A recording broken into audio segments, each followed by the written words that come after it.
I did. You're live. Oh, okay. Thank you. Today's daf is daf Kuf Chav Zayin, and we're holding. We got a few lines down. This one I did for you, Noam. So just pay attention for a second here. No.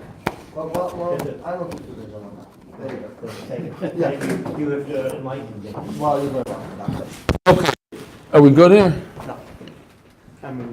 Okay. Thank you. So this is what we learned yesterday, in case it was too fast. Basharetz hashoretz ala oretz hachoyled va'achbar. Talking about the achbar over there. This is not a joke. This is bring him out. Yeah, we should. V'hatzov l'minei. We're going to be talking about the tzov today. So what we learned so far from the pasuk is from the first word basharetz. We learned that even a mouse that's created from the ground, the spontaneous mouse. Hashoretz. Where's the sea mouse? Here's the sea mouse picture. Sea mouse. I don't know if this is it. I said it. I already said yesterday. This is just for illustrative purposes only. Could you see it's too little? Antennas over here. Whatever. This is what they call in English a sea mouse. I don't know if that's what the Gemara meant. And finally, we have ala oretz to say that if you have a land mouse floating around in the water, it's still tamei. It's metamiyu b'tumas sheretz. Fine. Now, and we have this pasuk.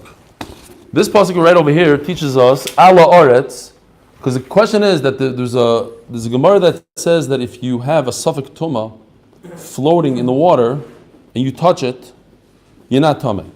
It's different than if it's on the ground. If you don't know if you touch it, you're mesupik. How do you know from the word ala oretz? Ask the Gemara, but I just used ala oretz for something else. I used it over here, ala oretz. That if you found the land mouse in the water, ala oretz. Says the Gemara, no. There's another pasuk at the end of the perek. It's a completely different pasuk. Ala oretz teaches us also a suffix tuma. Says the Gemara. Let's see inside. Yeah, thanks. Now that we know that, we can go back here. Says the Talmud.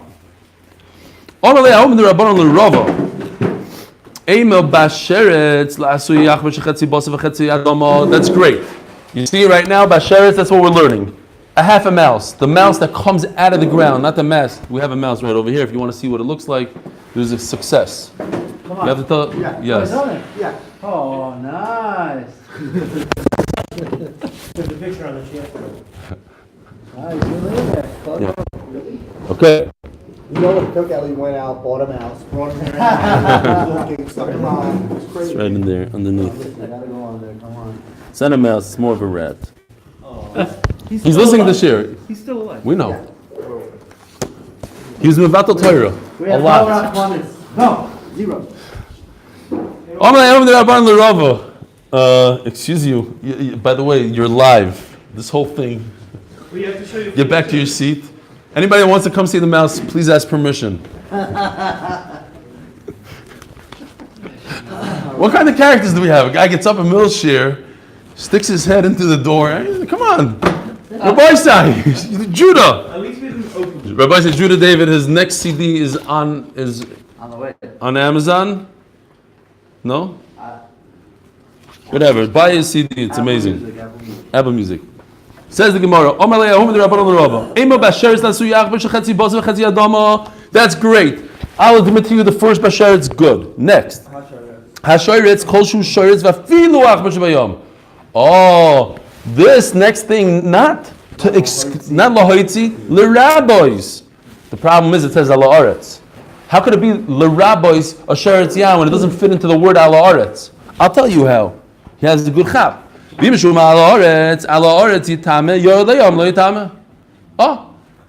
this when he comes off, he's tamei, when not. So what's the answer to that? You can't make a tumah like that. You can't make a tumah that sometimes is tamei, sometimes not. It doesn't work. What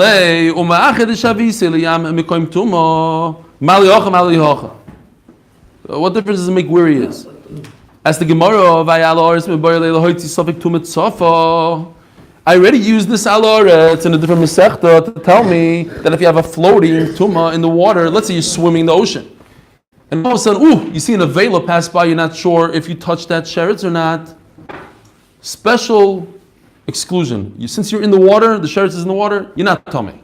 That same suffix wouldn't apply on the ground. If you don't know, you think you might have stepped on it, you have to be makbid. You have to be machmer. Like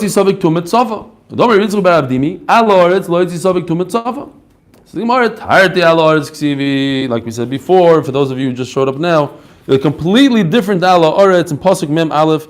This parak is jam-packed. We learned so much of this parak Yud Aleph. We just had it. We just read it. Vayikra Yud Aleph. All these sugyas from the last 3 weeks are all in parak Yud Aleph. Kitzur. This is one of the things. This is all the way Pasuk Mem Aleph. All the way down it says, Extra Allah Oretz to tell us Tumot Safa Tar. Hanrabanon, amazing sugyas. Chaval that not everybody's here. Hatzov limineu. So like we said, a lot of people think, and you ask anybody in the street, they'll tell you a tzav is a turtle, because that's what it is in Hebrew. Yet I forgot who it is, but I hear him actually. Yeah. It's kind of gross. Yeah, he's yelling. No, he's like moving that thing around. Finally somebody there. Help me. By the way, he got there. That's what I'm saying. He moved there. He was right over here, and he struggled, and he made his, Baruch Hashem, he made his way out. He could have made his way in, but they moved. They're the 2 feet. Of course, he fell through the hole. We got the guy. He's right over there. Yeah, he's alive. Yeah. A toad is a type of frog. It's a subcategory Right. of frog. They look identical. I wouldn't know what it is. Smooth, one is, the other one is, right, and one is wet, the skin is wet, one is, the skin is dry. Okay. A toad has dry skin, you said? I forget which was which, but yeah, I think that. I mean, they have so many types of frogs. You have the poisonous ones, you have the tree frog, this frog, And also one is wet. the ice frog. Okay. Akapanim, so the tzav is more like a toad and a frog, according to the art scroll, and I trust them a lot. Lahavi, so now the Gemara is going to say, it comes to include other subcategories of a toad, such as Lahavi, ha'arvad, and in other places called ha'aroid, but the Shittim Kubetz seems to read it harvad. No, not yet. That's later. Now the aroid that we know is the famous Reb Chanina ben Doisa who killed the aroid. It was destroying people. This aroid is extremely dangerous. He put his foot on the hole and he came to Beis Medrash and he says, Lo ya aroid meimis ela achet meimis. It's not the aroid that kills, but it's the sin that kills. This is the aroid. How is it created? As we're going to see soon in the Gemara, it's created by kalayim, by immoral. What's the word? Wow. It's grossing me out. What? Yeah, union. An illegal union between two chayes, the snake and the toad. Fine. I actually found a picture. It's interesting. This is talking about, I don't know if I have it. Yeah, I have it somewhere. Because really, in nature, this is the way it's supposed to be. Where's that picture? Sorry. Oh, I don't know if you could see. Oh, hold on a second. I forgot to get this off. Fine. We're by the aroid still. What? Aroid? No pictures today for aroid. Or the arvad. V'chein anafilim. What? Moshe called me yesterday to ask me what picture could he put. Moshe Kenna called you? V'chein anafilim. I don't know what the nefilim are. V'salamandra is some sort of salamander. That what?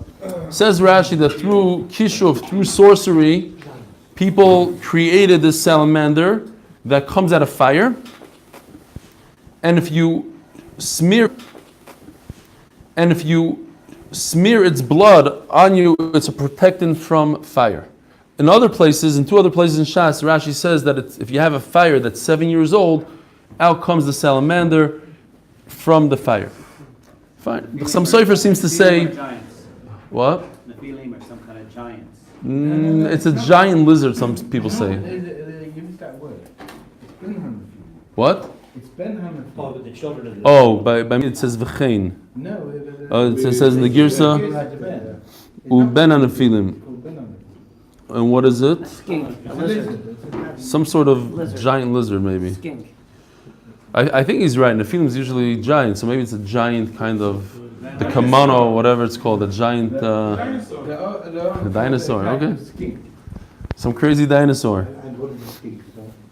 Yeah. Fire out of his mouth. Okay, fine. Dinosaur. Some people, I saw that some Sefer says that this, it's not really sorcery. Rashi's saying that you can't create, sorcerers can't create a new bria that doesn't exist. They could bring something that exists back. So that's why it goes based on the Rashi over there, that it exists, you just have to pull it out. They pull it out through fire. They light a fire for a bunch of time, and then it comes out for 7 years or whatever. I think a lot of people say that, when you see the Alps, or you say the first thing that comes out of your mouth, Morabu Masech Hashem. That what? You have creatures that are in the water. You have the great white. You have all sorts of unbelievable creatures.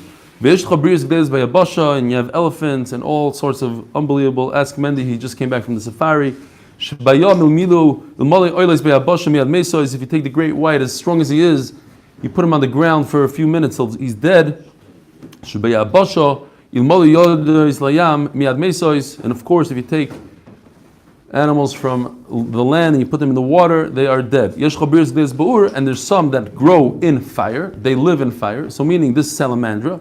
And some live natural, like we have now, in the air, with oxygen. The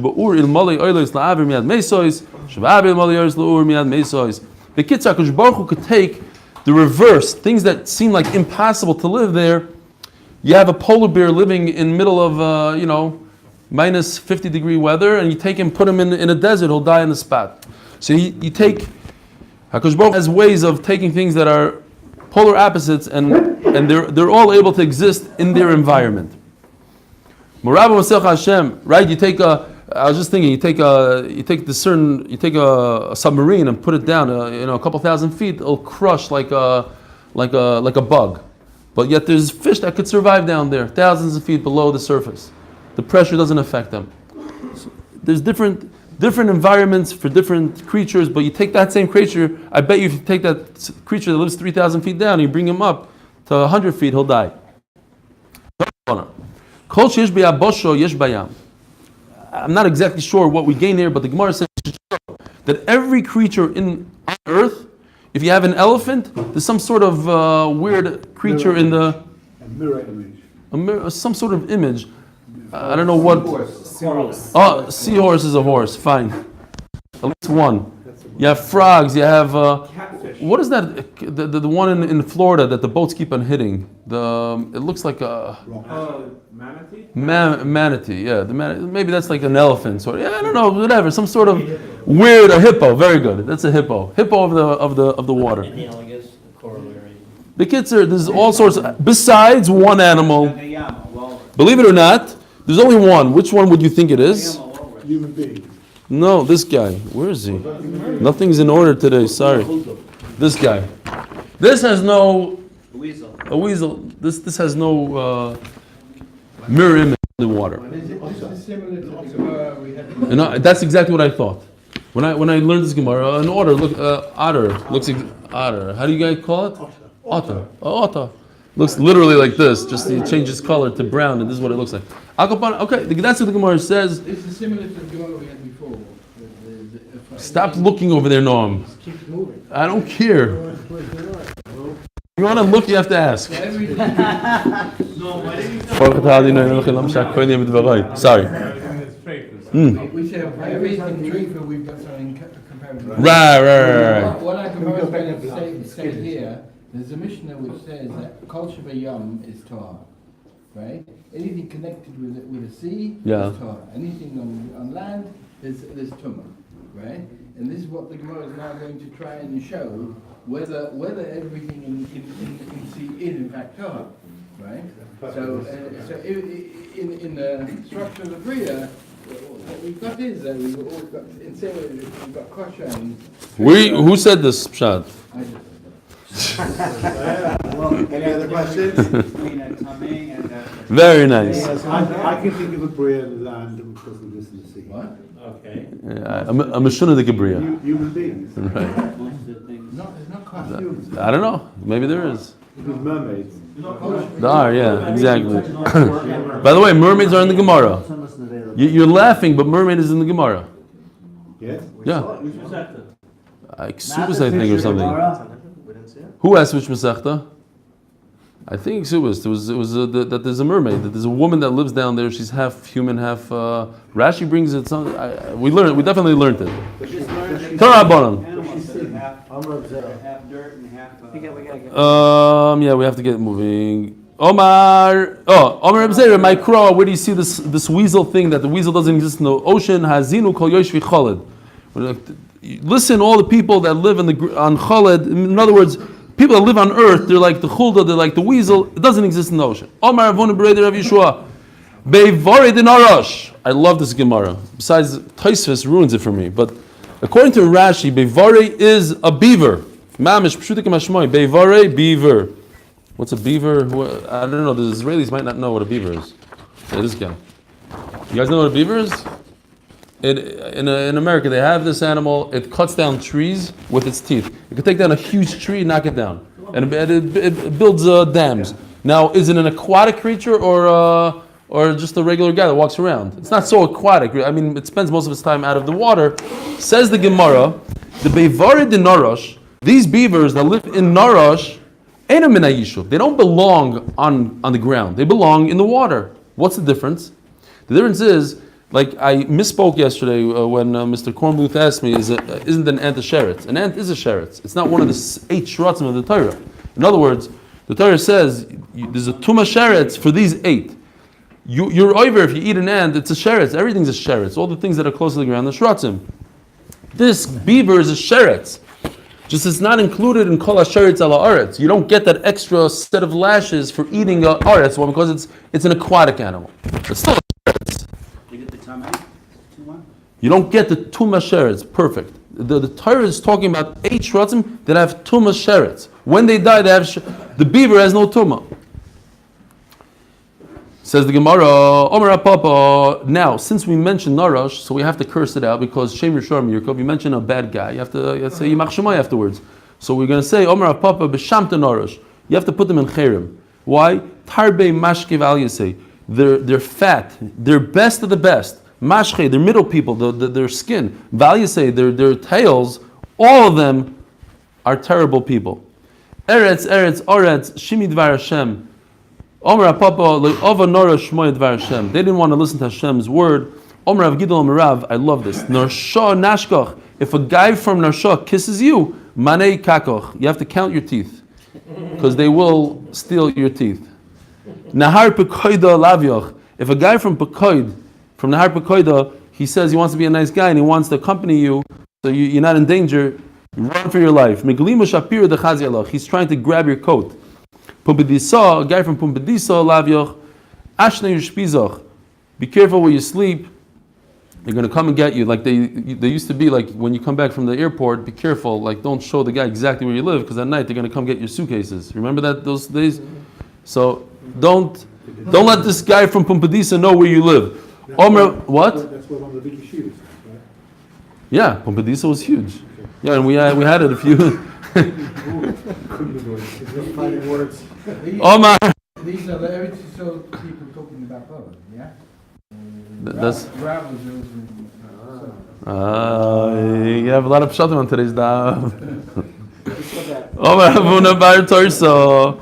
So Ravuna says, "Pamachas olachti levad." I went to the place called Vad. Over there, Vad was a really bad place. They used to do a lot of intermarrying animals, a lot of climb. They'd take a zebra and match it up with a pig. They did a lot of crazy stuff. And I saw a snake mating with a toad. And then I saw this aroid, this arvad coming out. Reb Shimon HaChassid said, Hey, they created something that I didn't create. And I'm going to bring something, Midah keneged Midah, I'm going to get them back, and I'm going to bring this arad. By the way, how much time do we have on this battery? Should I tell you short to get the cable? How much is that? 20% left. Okay, I think we're fine. So now the question is how it's going to die like 2 minutes before then. Ask the Gemara how. Yeah, we have to move. How is it possible that a roid comes out of a snake and a toad? The concept is kol shetashmishim v'iburim shava. If their tashmish is the same, so Rashi explains there's two types. There's face to face by humans and there's face to back by animals. V'iburim shava, and if their pregnancy is the same length, so a snake, the Gemara says, is a 7-year pregnancy. I don't know. The science doesn't know that today, but there's such a thing as a 7-year pregnancy by a snake. They're eggs, but there's a period of 100 and something days by some snakes that they keep their eggs inside. B'chulu, but there's a concept of 7 years, and a sheret, the Gemara always says, is a 6-month period. So how could they? They can't give birth. They can't have children together. They can't have offspring together, and they can't nurse their offspring. There's 2 nisim here. Nes number 1, that they actually mated, that they got together. Nes number 2, that they had the offspring came out of this. As the Gemara, but what do you mean a nes? A nes is a good thing, not a bad thing, not to bring a creature that's going to destroy people. My nes b'tochnes leparanus, they deserved it because they dealt with Klaim. Sakash Baruch Hu had to pay them back, and he made a nes b'tochnes to get them back. We're holding by the Mishnah on the bottom. You have an animal that unfortunately one of his limbs is dangling, even by a thread. How do we view this dangling aver? Is it completely detached or it is attached? And in fact, it's both. When it comes to aver menachai, when it comes to nevela, tumas nevela, we say it's completely attached. And when it comes to tumas oichlin, is this piece of meat tamei like a detached piece of meat? Yes, it is. What's the pshat? Says the Mishnah, aver v'abos hamdullah b'beheimot tmeim tumas oichlin b'mkoimam. They do become tamei tumas oichlin. Utzrichin hechsher. Yet you have to make sure that it has one of the 7 liquids on it. Nishchata behema. One of the liquids is blood, and blood, the shchita of blood, the blood from the shchita creates a situation where you don't have to do hechsher tuma. Huchsher b'damel. The Meir says that's enough. In other words, the shchita on the mother animal creates a hechsher on a dangling aver that's not really part of the animal in a way. And Reb Shimon says no, it doesn't work for this animal. Why? 6 pshatim in the Gemara. Meisa habehema. If the animal dies, habasat tzarech hechsher. The meat needs hechsher. I don't want to confuse anybody. I just want to remind everybody that we had a concept called misa oisa misa oisa nipol shchita loy oisa nipol, meaning that when the animal dies, it creates a situation oisa nipol that it was detached when it was still alive. So it was detached when it was still alive. Misa oisa nipol. It cut it off while it was alive. Shchita ein oisa nipol. When you shech the animal, it didn't detach when it was alive. So if it was detached when it was alive, then it had no connection to the animal when it died. So if the animal becomes an avela when it dies, that has nothing to do with the piece of meat that was on it. The piece of meat didn't become an avela because it detached 3 days ago when it severed its limb. So memela, the halacha is ha'aver mitam mishum aver menachai. So the aver is still aver menachai because it happened. It became after it died. It detached originally, so it was aver menachai. Bein mitam mishum aver nevela, and it doesn't have the tumah of nevela. The Reb Meir, Reb Shimon mitaher. It's not mitam mishum aver menachai. No, the Gemara is going to explain. So the Gemara, tumas oichlin in tumas nevela loy. So we just explained that this dangling piece of meat has a tumah of food. If it could be metam of food, it becomes tamei tumas nevela loy. But it's not considered nevela. It's not considered a menachai. Hechidami. What situation are we talking about? If it's going to heal, afilu tumas oichlin nami loy letamu. Why should it become tamei? It's attached to an animal. And if it's never going to heal, tumas nevela nami letamu, so it should be tumas nevela. Why is it considered attached? It's never going to heal. There's a special pasuk that says it can't be a nevela because it has to fall off completely. Since it's dangling by a small thread, it's not it's still attached. It's not considered that it fell.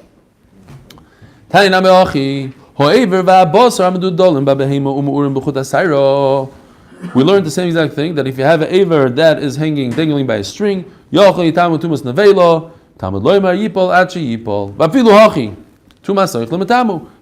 even though it's dangling by a string, it's still considered completely detached to the point where I am etamed b'tumas soichlim. Let me just say it balpeh for a second. Very simple concept. You have a fruit hanging by a tree. The fruit itself is completely dried out. It's not really a fruit. There's nothing to it. But its stem is still intact. It's still moist. What is that like? Exactly like our case. You have a piece of meat dangling. It's not a real piece of meat, but it has a stem. It has a little connection to the animal. So what's the halacha? If I detach it on Shabbos, was I over on Shabbos? It's not a fruit. It's completely dried out. Yes, I'm mechuyev on Shabbos. Could I make it tamei tumas soichlin? It's attached to the tree. Any fruit that's attached to the tree cannot be tamei tumas soichlin. Yes, I could make it tumas soichlin. So I have this contradiction. The same contradiction I have here. On the one hand, I can make it tamei tumas soichlin. It's detached from the tree. On the other hand, if I detach it on Shabbos, I'm chayiv misa. It's attached to the tree. So which one is it? It's both. Just like it's not a nevela, it's not tamei tumas nevela, it's tamei tumas soichlin. Says the Gemara inside, what? It's different halachas. Yeah.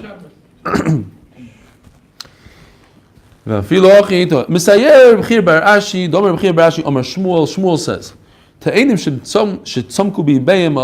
a date that shriveled up, it dried out, a fig that shriveled up. I always have that issue. Always. Dates, figs. A fig that shriveled up, dried out, yes? You go on a date with a going tomorrow. There you go. So I'm not the only one that had the issue, and they already invented a thing for it. Shitsamku bi mitamois tumas ochlin. They dried up, yet it has a nice little stem attached to the tree. The stem. Mitamois tumas ochlin. They are as if they're detached from the tree, so they become tamei. And if you take it off the tree, you're chayav chatos. Again, a vegetable that dried up on its stem. Now, kruv, a big giant. A kruv is a cabbage. Dlas is a gourd. 10%. Wow. Okay, we're gonna go. Now they are very different. These guys could dry up to the point that it becomes a piece of wood, not edible, nothing. You could a gourd that dries up, put it in the fire. That's all you could do with it. Kitsasam v'yibshan, if I cut it off and I dried it out, mitamim tumas ochlin. Kitsasam v'yibshan sokodaitoch. It can't be that it's dried out. It's ba'almu. It's not a fruit. How could it become tamei? So Rabbi Yitzchak says a big chiddush. This is a huge chiddush. Ba'almenas liyapshan. What's the chiddush here? A guy cuts off a fruit, a kruv, a glass off the ground, and he says to himself, I don't want to eat it. I'm never going to eat it. I'm selling this as firewood. I'm designating it as firewood. Too bad. If somebody comes along and touches it, tamei tumas soichlin, becomes tamei. A big chiddush. It has nothing to do with my mind. It has to do with the mitzvahs. The fact is, right now it's a pumpkin. It's makshir. Yeah, obviously you have to be machshel kavaltum. By the way, I don't have to say it anymore. Whenever I say this Gemara, you jump in and you say it. So from now on, that's how it's going to be. I'm not going to say machshir, you're going to say it for me. It's a job. Says, fine. Time of the kruv lasu. It brings only the case of a cabbage and a gourd. They have a special thing that they're not edible once they dry up. Let's see how it goes. If the stem also became dry, pshita, then of course it's 100% wood. So you see a raya from here, like we're talking about. At the end of the day, says the Gemara, no, there's no chiddush at all. Zero chiddush. The stem became dry. You're right. There's zero chiddush. The big chiddush is what Rabbi Yitzchak says, that it doesn't matter my intent. At the end of the day, it's food and it becomes tummy. Toshma. Ilon shenifshach uboy peres. You have a storm comes through and cuts off a huge branch off a tree, completely detached from the tree, and it has oranges all over the place. What halacha do those oranges have? They're not attached to the ground, they're attached to a branch. What do you say? Simple svara. It's detached. I don't care. It's over, right? Hareim kitlushim. They're considered completely detached. In other words, if I detach an orange on Shabbos, no problem. And if I touch it and I'm tamei, it becomes tamei. Yavshu. Now a new halacha, and that's what we're talking about. Yavshu hareim kimuchubarim. Not a detached tree, but if this fruit became dry, harein kimuchubarim. It's as if it's attached. My love, klushim l'kol devreim, af mechubarim l'kol devreim. L'chayro, we have a question here that it seems like this fruit that is dry has halacha that Shabbos. If I detach it, I'm over on Shabbos, but I'm also not. I don't make it tamei because it's mechubar. Why? Because if in the case, one case that we have, the whole branch came off, we said everything is talush. So when it's not detached, the branch, everything is mechubar. The two cases, Shabbos and Tumah. Says the Gemara, no, midi area. Who told you that you compare a broken branch to a dried out fruit? Ha kedisa, ha kedisa. Buy a broken branch. Two halachas apply. It's talush for Shabbos and it's talush for Tumah. It's mekabel Tumah like talush, and you're not over on Shabbos. But if it's dried up on the tree, then ligabi Shabbos you're chayiv, but ligabi Tumah it's talush. You don't have two halachas there. End of the story. And now we're going to go into the sugya of what's the explanation between Ramei and Reb Shimon. Why does one say that the shechita blood applies a hechsher tumah to the dangling limb, and the other one says not? Very simple stuff today. So like we said, there's 6 explanations, and today we're doing only 2. Omer Rabba. Very simple shaila. I have a 500-pound cow and a dangling limb that's 5 pounds. So have you ever seen a hammer that has a 55-pound handle and a 2-ounce? It doesn't work. That's not a handle. A handle is usually the opposite. The tool is big, you have a handle, or they're the same size. But it's not proportional to a handle. And that's the machlokes here. Why? Let's explain real quickly before the battery runs out. When we're talking about yad, we said, benugeh to tumah, a yad is great as a conduit to tumah. Tumah comes right through the yad into the meat. Right through the meat, down the bone, into the person's hand. Also, lehechsher. In other words, if I pour water or one of the 7 liquids on the bone part, the meat on the top becomes tamei. Mukhshel l'kabel tumah. If there's meat on the top. There you go. But that's not part of your job, though. Okay, fine. If it's only the bone on the side, then it's What? What do you say? Time out. What do you say? If there's only the moth, the meat is only. No, I'm talking about the meat on the outside. Meat on the outside. You have a nice pulki. I touched the bone. Not touched. I poured water on the bone part. The hechsher goes upwards through the bone into the meat. The meat is, if I have a giant animal, is that like a bone on a pulki? I have a 500-pound cow, and I poured water on the cow. What? Maybe it's not a connection. Maybe it's not a handle to that little dangling piece. Remeir says it is a handle. Shimon says it's not a handle. That's it. Abai Omar. No the pshat.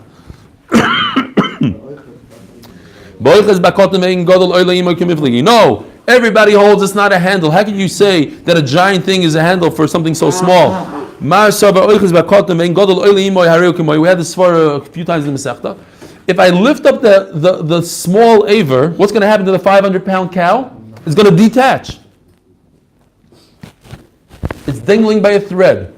So if I lift up the whole cow, maybe the dangling thing, not maybe, the dangling aver will continue dangling. Nothing's going to happen. But if I try to lift up the whole animal by the dangling aver, it's going to rip off. So is it considered one or not? How do you view it? By the big guy or by the small guy? That's it for today. Basically, we have a machlokes, Remeir and Reb Shimon. Is it considered one and the same? Because if I lift it up by the small piece, it will break off. We'll stop here for today.